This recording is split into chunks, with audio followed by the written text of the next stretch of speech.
Welcome to another episode with Mrs. Danielle DeVita. I am a relationship and femininity coach, and my goal is to help both men and women be in relationships that's best for them. And today I have with me Robyn. She is a coach, and we're going to talk about the things that she coaches on. And as I mentioned to you all, I do receive letters, and sometimes I respond to you, but I did say I was going to go ahead and post it on the YouTube so you all can hear your letter out loud and maybe it can help someone else.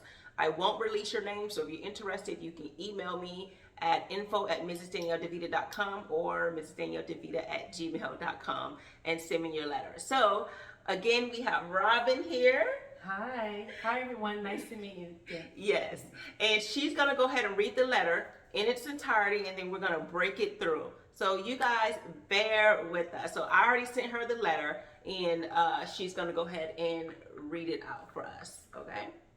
Hello everyone. So here's the letter.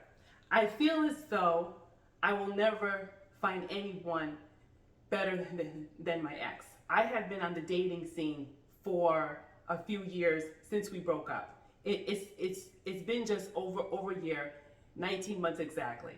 Dating is hard out here in Dallas. I broke up with my ex.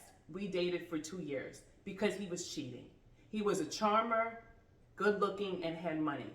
But I felt as if I was competing. I hear on social media that a man like that has options. So I am wondering if I should have just accepted that about him. My mom told me that I was stupid for letting him go because he was a decent man and I was not in the best shape. I will admit, I am not Halle Berry, but I am not bad looking. I am 5'3", 180 pounds, size 12. I am very curvy, and I have big butt and big boobs. I have no problem getting a man. I have a hard time finding the right one. They are either broke, fat, or liars and cheaters, and they don't have any money. Now, I found him on Instagram, and I DM'd him. He is now married, at least to say I was shattered. He DM'd me back and seemed interested in meeting up. He asked, not me. If he proves to be interested, should I make a move to get him back? Should I try again? By the way, I am 25 years old and my ex is 33. Wow, that was a lot. That was a lot. And so before we get started and break it down, I want to take the moment to let everyone know that you do coaching on what types of coaching do you work? I coach on relationships. I coach on mother-daughter issues and self-esteem. Okay. And a lot of people, including my viewers, definitely need help in that. And it seems like this letter is going to kind of delve into some of those. It's going to cover a lot of these areas. And I think what we should do is take the letter piece by piece to discuss everything in the letter. So in the letter, she talks about how she dated this guy for 2 years. And it seems as though in my opinion, it seems as though she has low self-esteem because the fact that she is looking to get back with him speaks volumes. Yeah. And I also question the kind of relationship she has with her mother because her mother gave her such horrible advice. And I think that the fact that her mother says that she was stupid for leaving him speaks to either the kind of behavior her mother exhibits in relationships or speaks to the dynamic that she has with her mother. And I'm not sure her mother is supportive of some of her decisions. Right. And you know, everything you said, it reminds me of a movie from a while ago, Waiting to Exhale. Oh, geez. Yes, oh, yeah. I don't know if you guys remember. Yeah. And so this is why this is important because sometimes weight is not even an issue. It's what you said, a self-esteem issue. Self-esteem. Whitney Houston played, I can't remember her name in the movie, but she had that kind of dynamic with her mother. Ma, I am sick of you telling me how I should live my life, who you think I should love, marry. Ma, I'm sick of it. You should be proud. I'd rather live alone than crawl up behind some two-timing loser like Kenneth. He's a good man, Savannah. A good man. He's just in a bad situation right now, and he's trying to get out of it. Absolutely. And she's beautiful. The guy was good looking, and he was married. But her mom was like, this is a decent dude. And she's like, Mom, he doesn't even want me like that. He won't even leave his wife. Exactly. And so when we think about this, sometimes, and the same thing with Leela Rashawn, beautiful, and had the same issue. So sometimes weight's not the issue, which we're going to talk about this. Right. So it's not to say that you should not get yourself together, but we're going to talk about the self-esteem issue first. So tell me what you think about the fact that she's pining over a man that she hasn't been with for almost 2 years. What do you think about that? I think her self-esteem is screaming. It's screaming self-esteem. She feels bad about herself, and she's comparing herself to Halle Berry. Like, I'm not Halle Berry. It isn't about Halle Berry. It's about how you feel about yourself. At whatever size you are, you still have to love who you are. And if you want to lose weight, gain weight, whatever you want to do, you still have to have a level of self-esteem about who you are and how you carry yourself. And if you don't, it speaks volumes, and people will see that in you. She's going to attract certain men because of how she feels about herself. That cannot happen. So the fact that she feels as though she's only worthy to get back together with someone who she dated, who is now married, she should have no desire or interest to be with him at all. And the fact that she does says a lot about how she feels about herself. Right. A lot. And I don't know if this man is gonna, do anything. We're not saying he is, but the fact that he cheated with you, it was against your values. So you're gonna get back with him because obviously he has money, is what you're saying. I don't know how much money it is, but I can assume based on how we hear about people talking with social media, he has a good amount of money that's worth considering being back with him solely because of that. And I think sometimes we get so wrapped up in someone's money that we lose sight of character.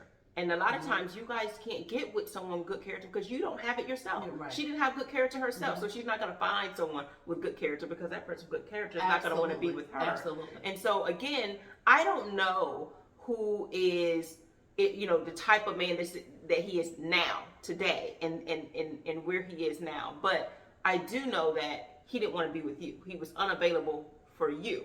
But obviously, within less than 2 years, he's married to someone else. He's available to them. So he's no longer physically available for you. He wasn't emotionally available when he was with you, and now he's not physically available to you. He is with someone else. So no, I want to talk about the weight thing. Okay. What do you think about that? Well, I want to go ahead. Say something before the weight thing. I think also too, when you have standards for a man, it's just not about money, as you mentioned. But she's saying, broke, fat, liar, cheater. But and we understand that. But when you're looking for a man, a companion, what do you bring to the table? Because if all you're looking for is someone who's got money and he's, or you don't like him because he's broke, fat, whatever, it should be about compatibility, personality, what he does, his goals. Like, I didn't hear anything of that. Everything is about, he doesn't have this. But at the same time, what are you looking for? Because what do you see in yourself that you say, here's what I can offer somebody? Because this whole letter just talks about the physical. Yeah. It talks about the physical. You know what I mean? He's broken, fat, I'm this size, I'm that size. So now we're going to talk about weight. Well, but hold on. Before you talk about that, you hit on something that is so powerful, because I know y'all don't like to hear it. A lot of women do not like to hear, what do you bring to the table? They don't like that. Why do you think they don't like that, and what do you think that term means? Because I think it's accountability. I think it's accountability. Girl, you're speaking. It's so many women out there who just think, because I'm a woman, no matter what I have, you have to have this, and this. In a relationship, it isn't about just one person having everything. You are a couple. You have to you're bringing resources together and yourself together. You, as a woman, you have to bring something to the table. These men deserve, I know I'm getting a lot of flack for this. I know it's going to come. So if the hate mail comes, I understand that. But these men and women deserve to have someone who values them for just more than what they look like. Yeah. And if you're just thinking like, well, I don't want him to be this, that, or the other, you have to take accountability for that. That's why some women just say, he doesn't have what I want. Well, what about you? What are you bringing? What are you bringing? You just coming to the table to see what you can scoop up? Like, I think that's unfair. And I think a lot of that is just because we don't want to be held accountable. And it's a sense of entitlement. Yeah. It's a sense of entitlement, and I think in relationships it's not about that. I don't believe relationships are 50-50. I don't believe that. But I do believe that everyone has to be able to bring something to the table. Yes. Man or woman. Man or woman. Yeah, I agree wholeheartedly. And I think that if you're going to hold yourself accountable, if you're listening here, you want to hold yourself accountable, these terms should not bother you, what you bring to the table. Take away that term then and say, what value do you bring to the relationship? And if you say you don't need to bring any value, absolutely, then that's sad, because you take the time to bring value to the job that you have, value in your business, value in everything that you do, but in a relationship, someone you sleep with, someone you're going to have children with, someone you're going to grow old with, someone that you're going to put your accounts together with, you don't value them at all. And I think that if that's hard for you, get coaching. If that's hard for you, I think it's time for you to do some internal work on yourself and decide, why do I feel this way? How are my, decide on the values that you have, because no relationship will be successful if there's one person who's doing all the work. I don't care what type of relationship you're in, eventually it's going to falter, because relationships are just not physical. Relationships are emotional and it's mental. You guys have to be spiritually and mentally connected. Yes. So eventually you're going to have to look at yourself and say, what value, if you don't want to use the word accountability, like you said, what value as a woman do I bring to this relationship? What value? Because it's a very important concept. Very important. Exactly. And you want to talk about weight, so go ahead and talk about I want to talk about weight. So I believe that it's very imperative for people to be healthy. Now, I'm not going to tell a woman what she needs to weigh, her body. I'm not going to, that's not my place. But at the end of the day, it's very important for you to be physically healthy in a relationship, because two people want to be around for a long period of time to be able to take care of one another. So if you guys can't balance the weight, together, but separately as a woman, I think that, I'm looking at you said you're 180 and you're 5'3". I mean, you could stand to be in the gym. You could stand to be in the gym. So, in my opinion, this is strictly my opinion, if you're thinking that because that's your size, and if it's hindering you from getting a relationship, start working out.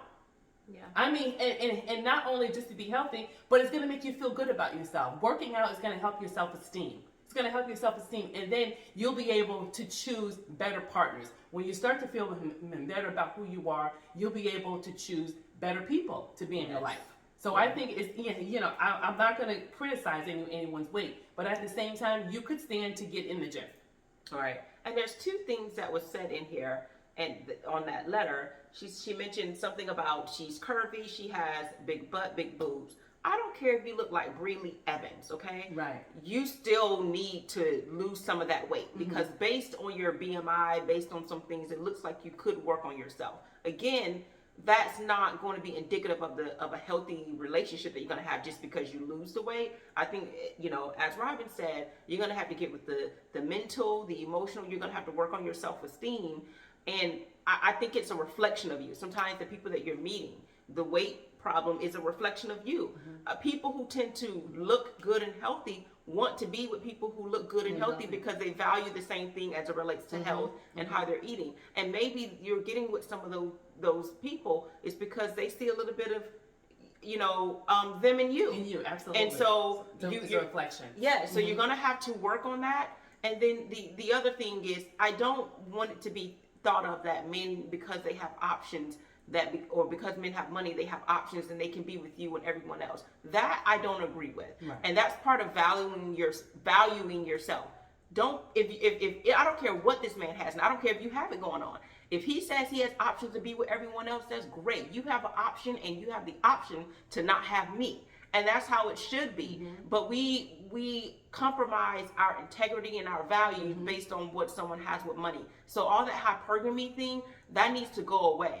And hypergamy, for those of you who don't know, is when women are getting with men of higher status, for resources, because back then that's how women would do things. They would get with a man of higher status. Right. But it shouldn't be at the cost of devaluing yourself. Absolutely. And who you are. Absolutely. Yeah. Absolutely. Great point, Danielle. Great point. Yeah. Absolutely. And I think at the end of the day, it's about how you see yourself, because how you see yourself is how other people are going to see you. If you see yourself as being, I'm not good enough, those are people that you will attract. You have to find a way to start feeling good about yourself. Whether it's working out, eating healthy, going to the gym, journaling, meditation, whatever you need, therapy, whatever you need to feel good about yourself, because those are the people who will see that change in you, and those are the people who will respect you. You will draw certain people into your life. So if you want a man of high value, high character, you have to be that woman. You have to be that woman, and you have to be able to bring that to the table. You have to be able to bring that to the table, and two, you're 25, he's 33. He's a little bit older, so he may have, there's more maturity there. And at 25, you're still young. You have a long life ahead of you. So if I were you, I would, start getting healthy physically, and then it's going to impact your emotionally, and then since you can be a superstar. You can be a superstar. I just believe that you can. And then I think it starts with valuing yourself. Yes. Valuing yourself. That's where it comes from. And I would be hesitant, or I'm totally against taking the advice of your mother. And I want to tell you from here, and I know Danielle agrees with me, you are not stupid for leaving that man. Okay? Right. You are not stupid for leaving that man. You made a good decision. That was a good choice. So from that choice, I know you have a good head on your shoulders to continue to make the right decisions for yourself. Yeah. So, you're not stupid for leaving that man. But in all honesty, you'd be stupid for getting back together with him.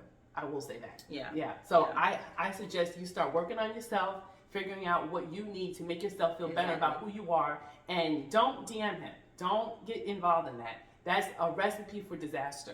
You had him, the relationship is over, move on. Move on. I know you can find better. Yeah, and it seems like you're listening to the wrong thing on social media. If you're listening to Manosphere talking about men have options and you have to deal with it, if you're listening to about your weight and you're not going to get anyone, or you're close to the danger zone, I would not focus on that, whether it's true or not. Mm-hmm. I wouldn't listen to it because it is not edifying to your soul. I would listen to things that are revolving around femininity, how to better yourself, being the best version of yourself, self-esteem, self-love, mindset, things like that. I would listen to that because that's going to help you reach your goal rather than feeling hopeless. And we know there's a lot of videos that make people feel hopeless, and we don't want that for you. Now, I want to say this one part because I am hearing so many people say this. They think because they can get someone in the bed with them. She said, I don't have a problem getting someone in the bed. I just have a problem with the right relationship. Just because you get people in the bed with you, it doesn't mean that any of those people valued you.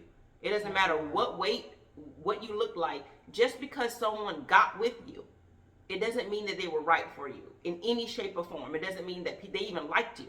They could have seen, like you said, they saw you as an object. You had the butt, the boobs, and they wanted to try you out because men like to do that. And I think that sometimes women confuse having partners, like relation partners, with love or connection or relationship, and they're not synonymous. At least for not guys. Absolutely. Not for guys. And I think also too, we have to look at, like, there's a difference between like a relationship. A lot of these things that are happening, they're situations. So if you're sleeping with somebody on the first, second, third date or whatever, it's not a relationship. Just because you got somebody in the bed, that's a situation.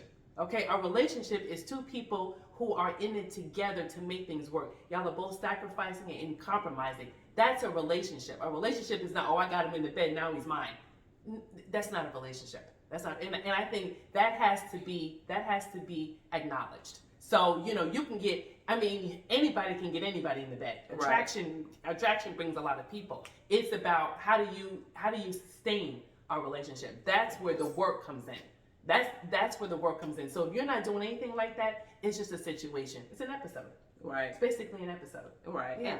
And now, one last thing. What do you think about the fact that she said, I dated him for 2 years? It seems like they weren't in a relationship. They were just talking or going on dates for 2 years, but not in a full committed relationship. Just the word choice she used, and she didn't mention anything else about him besides his money and looks. Absolutely. And the fact that she didn't define it as a relationship. She defined it as dating.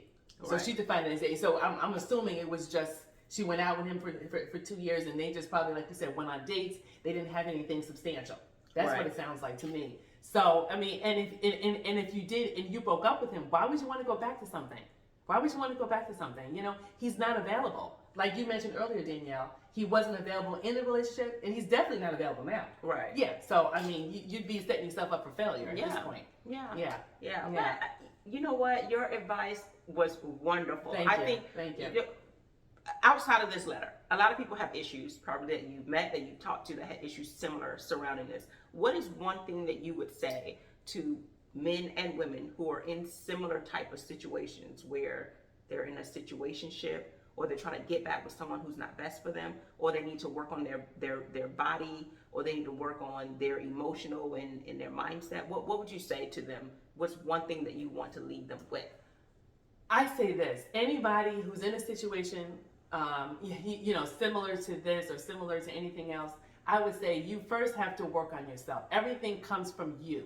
Everything comes from you. You are going to attract who you want and the things you want in your life. So if you're not emotionally, physically, and mentally prepared to be with that person, get yourself together first. That's where it all starts. Because if you're looking for love outside of yourself, you're never going to find it. So I would say work on yourself first. Find that love within yourself to say, this is what I deserve. And then when you start working on yourself, all of that will come to you. Will come to you. Whether you're a man or a woman, it doesn't matter. It doesn't matter the gender.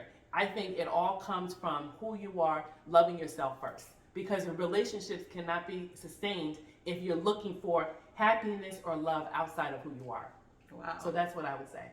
Awesome. That's what I would say. Amazing. And now, so if people do want to get coaching about mother-daughter issues, self-esteem, their mental and emotional, how would they reach you? What would be the best contact? The best way to reach me for any coaching issues that you have, I would love to talk to your audience. It's Robyn Kenyetta at mymentor.life. Awesome. Thank you so much, Thank Robyn. you, Danny. It was a pleasure. It was a pleasure. And to whoever this lady is that we spoke to, good luck, sweetie. I wish you a lot of luck in your life, and I know you'll be great. Just start working on yourself, and you got this. You got this. And thank you for letting me share your information on my show. So if you guys have more input, let us know, and let us know how your situation worked out for you, if you would like to. All right, thank you all for tuning in. Take care. We live in a world where femininity, marriages, family, and courting is no longer valued. We live in hookup culture, situationships, and struggle love. The number one reason women struggle in long-term relationships: number one, femininity, and number two, staying in a relationship or entertaining people longer than the woman should. Mrs. Danielle DeVita back with another video. I overheard someone say that marriage is overrated. A lot of women say, I like the strong, silent type. Well, a lot of men like the feminine, silent type. And for sure, it's going down. So a lot of times people are not getting the value. When to speak and when to be quiet is one of the most powerful. She's going to be aggressive, thinking that. And as someone who's been married for 12 years, she's driven, not lazy. And this will make yourself and get on the right path. That understand that you might be doing a disservice to your daughter if you don't help her understand vetting and proper decision making. Now she's going to be a basket case later. If you don't help her understand emotional intelligence, she's going to hold on to a lot of emotional baggage. If you don't